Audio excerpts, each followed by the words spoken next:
Bismillahirrahmanirrahim. Assalamualaikum warahmatullahi wabarakatuh. Perkenalkan, nama saya Julia Farah Rizky, Stambuk 130-2020-0262. Video ini dibuat untuk memenuhi ujian penjamin kualitas mata kuliah komputasi paralel.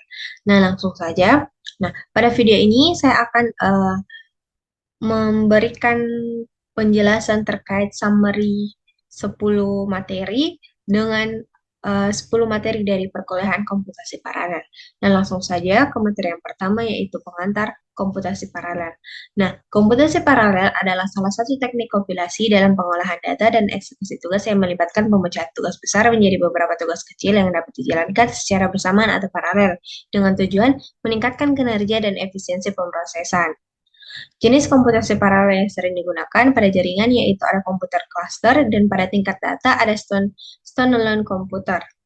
Bahasa pemrograman yang digunakan ada 5. Yang pertama ada bahasa C atau C++ yang menggunakan pustaka seperti OpenMP dan pustaka Threads. Yang kedua ada Fortran yang menggunakan pustaka OpenMP dan MPI atau Message Passing Interface. Yang ketiga ada Java yang menggunakan pustaka Java.util.concurrent dan framework fork atau join. Yang keempat ada Python yang menggunakan pustaka multiprocessing dan threading. Yang kelima ada MATLAB yang melalui Parallel Computing Toolbox. Nah, materi yang kedua ada paralel terminologi dan sistem kerja CPU dan ukuran kinerja. Nah, paralel terminologi. Adapun tugas dari terminologi yaitu merupakan program atau set instruksi seperti program yang dijalankan oleh prosesor. Nah, adapun komunikasinya yaitu tugas paralel biasanya perlu bertukar data. Ada beberapa cara yang dapat dicapai seperti melalui bus memori bersama atau melalui jaringan. Nah, selanjutnya ada konkurensi. Konkurensi merupakan kemampuan untuk memperoleh beberapa tugas secara bersamaan, terlepas dari apakah tugas tersebut benar-benar berjalan secara paralel. Dan digunakan dalam pemrograman konkuren untuk mengatasi banyak tugas yang berjalan pada waktu yang bersamaan. Selanjutnya ada thread. Nah, thread di sini merupakan unit kecil dari pemrosesan yang dapat dijadwalkan oleh sistem operasi. Dalam pemrosesan paralel, thread dapat digunakan untuk menjalankan tugas-tugas secara bersamaan pada prosesor yang sama. Selanjutnya ada proses. Nah, proses adalah program yang berjalan secara independen di dalam sistem komputer. Proses dapat memiliki satu atau lebih thread. Proses-proses ini dapat berjalan secara paralel di komputer yang memiliki beberapa prosesor fisik. Nah, selanjutnya ada shared memory. Nah, ini merupakan pemrograman paralel di mana beberapa proses atau thread dapat berbagi ruang memori yang sama. Ini memungkinkan komunikasi dan koordinasi antara proses atau thread dengan cara yang lebih mudah. Nah, selanjutnya ada distributed computing atau komputasi terdistribusi. Ini merupakan bentuk komputasi paralel di mana tugas-tugas dieksekusi di sejumlah besar komputer yang terhubung dalam jaringan. Nah, umumnya digunakan untuk menangani tugas-tugas yang sangat besar atau distribusi data di seluruh jaringan.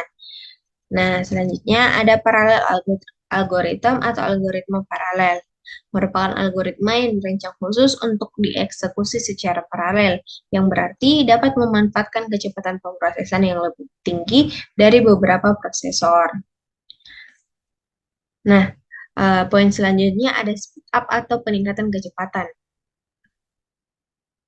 Peningkatan kecepatan adalah ukuran sejauh mana pemrosesan paralel meningkatkan kinerja suatu tugas dibandingkan dengan pemrosesan serial. Biasanya diukur dengan membandingkan waktu eksekusi serial dengan waktu eksekusi paralel. Next, ada scalability atau skalabilitas. Skalabilitas yaitu mengukur sejauh mana sistem paralel dapat meningkatkan kinerjanya dengan menambahkan lebih banyak prosesor atau sumber daya paralel. Selanjutnya ada task parallelism atau paralelisme tugas. Paralelisme tugas mengacu pada pelaksanaan tugas-tugas yang berbeda secara bersamaan. Setiap tugas memiliki pekerjaan yang berbeda dan dapat dijalankan pada prosesor yang berbeda. Selanjutnya ada message passing atau pertukaran pesan. merupakan metode komunikasi antar proses atau thread yang berjalan pada komputer yang berbeda atau pada proses yang berbeda dalam sistem paralel. Pesan digunakan untuk berbagi data dan koordinasi antar entitas paralel. Selanjutnya ada barrier atau hambatan. Barrier adalah titik sinkronisasi di dalam program paralel di mana semua proses atau thread harus mencapai sebelum melanjutkan eksekusi mereka. Next, ada multiprosesor. Nah, setiap komputer yang memiliki lebih dari satu prosesor atau CPU yang beroperasi secara bersamaan atau paralel dalam satu mesin. Selanjutnya ada multikomputer, yaitu sistem komputer yang terdiri dari beberapa komputer atau node yang berdiri sendiri yang memiliki perangkat keras seperti CPU, memori, atau input-output. Selanjutnya ada multicore, nah di mana penempatan pada lebih dari satu inti pemrosesan atau core membuat prosesor tunggal dapat memiliki dua atau lebih inti core yang bekerja secara bersamaan dalam satu chip fisik. Nah, yang kedua ada control unit atau unit control yang berfungsi sebagai unit control yang bertanggung jawab untuk mengukur operasi seluruh CPU dan koordinasi eksekusi instruksi-instruksi dalam program. Nah, tugasnya yaitu unit control mengambil instruksi dari memori, menguasai instruksi tersebut, dan memerintahkan komponen-komponen lain dalam CPU untuk melaksanakan instruksi tersebut. Ini juga mengatur aliran instruksi, menjaga urutan eksekusi yang benar, dan mengendalikan aliran data. Nah, yang ketiga ada Arithmetic Logic Unit atau ALU atau unit aritmatika logika. Nah, adapun fungsinya yaitu merupakan bagian dari CPU yang bertanggung jawab untuk melakukan operasi aritmatika seperti penjumlahan, pengurangan, perkalian, pembagian, dan operasi logika seperti AND, OR, atau NOT pada data. Adapun tugasnya yaitu ALU mengambil operat atau data yang akan dioperasikan, menjalankan operasi yang diperlukan, dan menghasilkan hasil dari operasi tersebut. Kemudian hasilnya dapat disimpan dan diregister. Yang keempat ada register. Adapun fungsi dari register adalah lokasi penyimpanan kecil dalam CPU yang digunakan untuk menyimpan data sementara, instruksi, dan alat memori. Adapun tugas dari register yaitu digunakan untuk menyimpan data yang sedang diolah oleh ALU, alamat memori yang akan diakses, hasil dari operasi ALU, dan instruksi yang sedang dieksekusi. Register adalah lokasi yang sangat cepat untuk menyimpan data yang dibutuhkan oleh CPU. Selanjutnya, kita ke materi yang ketiga, yaitu model pemrograman paralel. Nah, desain dasar pada model pemrograman paralel, yaitu memori digunakan untuk menyimpan instruksi program dan data informasi yang akan digunakan oleh program, unit pemrosesan pusat atau CPU mendapatkan instruksi dan data dari memori, mendekode instruksi, dan kemudian menjalankan secara berurutan. Model pemrograman ada dua. Yang pertama, proses interaction, mengacu pada cara berinteraksi antara proses yang berjalan dalam program. Yang kedua, program decomposition, yaitu proses memecah masalah besar menjadi submasalah yang kecil yang dapat dipecahkan secara independen atau paralel.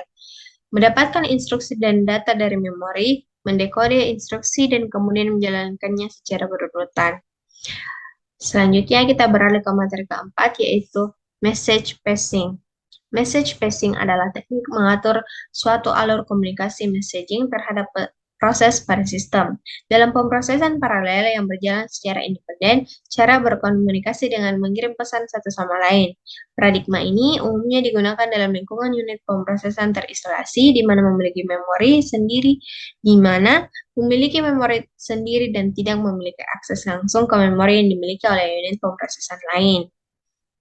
Nah, metode message passing ada dua. Yang pertama, synchronous message passing, yang dimana pengirim menunggu untuk mengirim pesan sampai penerima siap untuk menerima pesan. Oleh karena itu, tidak tidak terjadi buffering. Nah, yang kedua ada asynchronous message passing, di mana pengirim akan mengirim pesan kapanpun dia mau, tidak peduli ketika penerima tidak siap untuk mengirim pesan.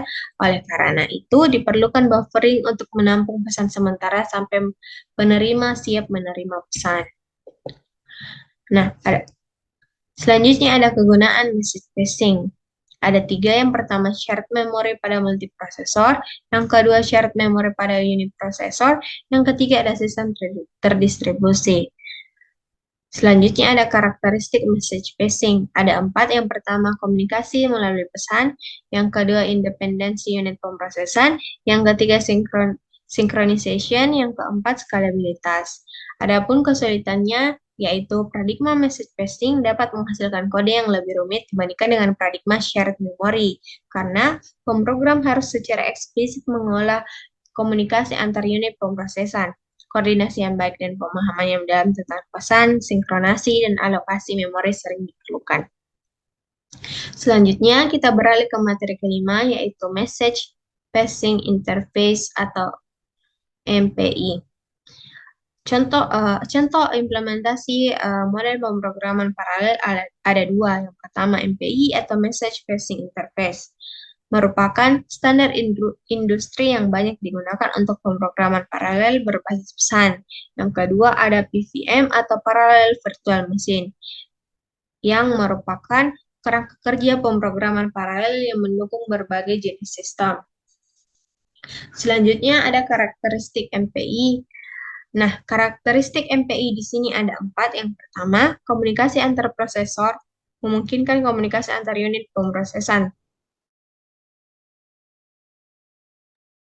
Yang kedua, ada standar industri, digunakan untuk pemrograman paralel dan diterapkan dalam berbagai bahasa pemrograman seperti bahasa C, C++, Fortran, dan Python. Yang ketiga, ada pesan, yang berfokus pada komunikasi melalui pesan, proses pengiriman dan menerima pesan untuk berbagi data dan informasi. Yang keempat, operasi sinkronisasi mencakup operasi seperti send dan receive, serta operasi sinkronasi kolektif seperti barrier. Selanjutnya ada MPI Communication. Nah, MPI merupakan grup communication. Semua proses yang berpartisipasi dalam komunikasi harus menjadi anggota kelompok. Dalam MPI, kelompok diidentifikasi oleh komunikator yang disebut MPI_com_word.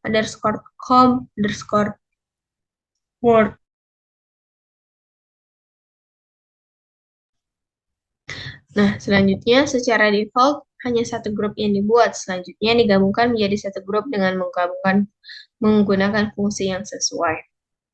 Next, kita beralih ke materi ke-6, yaitu tools pemrograman paralel. Terbagi menjadi dua. Yang pertama, instalasi compiler yang mendukung OpenMP. Nah, OpenMP biasanya terintegrasi dengan compiler. Pada Windows, dapat menggunakan compiler seperti MinGW, strapw64, yang merupakan pengembangan dari MinGW yang mencakup dukungan OpenMP. Nah, untuk penginstalannya dapat melalui website MSYS2. Nah, yang kedua ada instalasi compiler MPI. Untuk menjalankan kode pemrograman kode program MPI di MSYS2 perlu mengikuti beberapa langkah. Nah, yang pertama, membuka terminal MSYS2. Yang kedua, instalasi MPI. Yang ketiga, mendownload installer Microsoft MPI versi 10 pada link microsoft.com. Next, kita beralih ke materi ke-7, yaitu OpenMP Programming. Nah, OpenMP adalah standar yang digunakan untuk pemrograman paralel multi-threading pada arsitektur share memory. Pada compiler GCC, sehingga tidak perlu instalasi tambahan. Programmer cukup menambahkan direktif OMP pada #pragma untuk memparalelkan program komputasi program menggunakan GCC v OpenMP. Nah, pertama critical section untuk nah, adapun bagian dari OpenMP programming, yang pertama ada critical section, yaitu untuk mengontrol akses bersama ke sumber daya yang bersifat bersamaan atau shared resource, sehingga mencegah threads mengakses bagian kode secara bersamaan. Contoh umum untuk penggunaan critical section adalah untuk menghindari kesalahan membaca tulis atau read-write pada variabel bersama. Yang kedua, ada barrier, merupakan mekanisme yang memastikan bahwa semua thread yang berpartisipasi dalam blok paralel telah mencapai titik tertentu dalam program sebelum melanjutkan eksekusi. Nah, barrier memastikan koordinasi antara thread sehingga tidak ada thread yang melanjutkan eksekusi lebih cepat dari yang lainnya, sehingga memungkinkan sinkronasi yang aman antara mereka.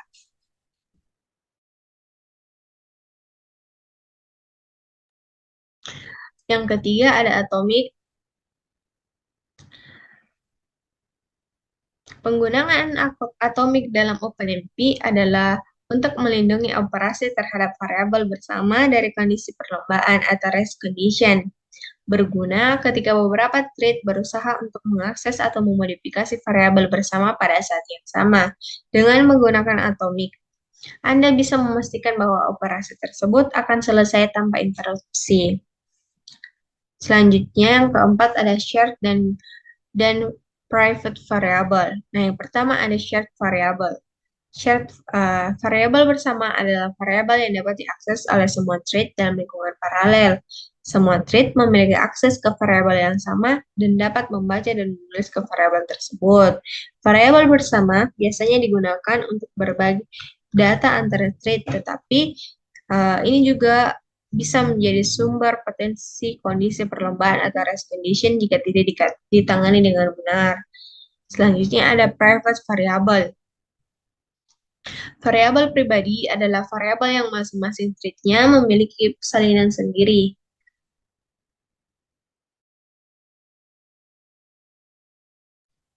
Setiap thread memiliki salinan yang terpisah dan tidak berbagi nilainya dengan thread lain. Variabel pribadi biasanya digunakan untuk menyimpan data yang hanya relevan untuk thread tertentu, dan ini menghindari masalah kondisi perlombaan. Selanjutnya, yang kelima ada Amdahl's Law, yang merupakan hukum Amdahl merinci sejauh mana peningkatan kinerja sistem dapat dicapai melalui paralelisasi tugas. Nah, adapun rumusnya yaitu speed up sama dengan waktu pemrosesan serial dibagi waktu pemrosesan paralel. Yang keenam ada environment variable. Nah, environment variable dalam OpenMP adalah variabel-variabel yang mempengaruhi perilaku dan konfigurasi runtime dari OpenMP, memungkinkan untuk mengontrol berbagai aspek dari eksekusi paralel seperti jumlah thread, pengaturan schedule, dan lainnya. OMP underscore schedule merupakan environment variable yang digunakan untuk mengatur aturan penjadwalan atau scheduling ketika melakukan loop paralel. Anda dapat mengaturnya untuk berbagai mode penjadwalan seperti static, dynamic, dan guided. Selanjutnya kita beralih kepada materi yang ke-8, yaitu lanjutan OpenMP Programming. Nah, langsung saja. Yang ketujuh ada kondisional. OpenMP kondisional merupakan istilah mengacu pada penggunaan klausa kondisional seperti if dalam direktori OpenMP dan untuk mengontrol apakah sebuah blok kode harus dijalankan secara paralel atau tidak. Yang kedelapan ada OpenMP function.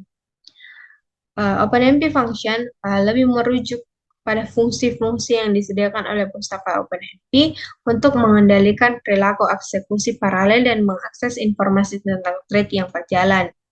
Yang kesembilan ada reduction. OpenMP reduction adalah konsep yang digunakan untuk mengagregasi hasil dari operasi yang dilakukan oleh banyak thread ke dalam satu hasil akhir. Digunakan ketika beberapa thread melakukan operasi yang bersifat komputatif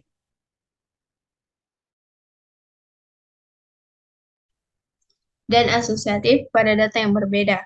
Contoh operasi yang dapat dimasukkan dalam reduction termasuk penjumlahan, perkalian, operasi logika, dan sebagainya. Yang ke-10 ada for. Nah, for digunakan untuk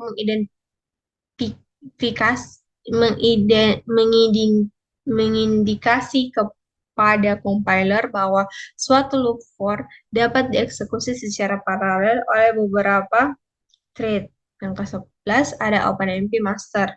Nah, OpenMP master digunakan untuk mengontrol jalannya kode paralel, berguna ketika memiliki bagian kode yang hanya perlu dieksekusi sekali oleh thread master, seperti inisiasi atau pengolahan hasil akhir.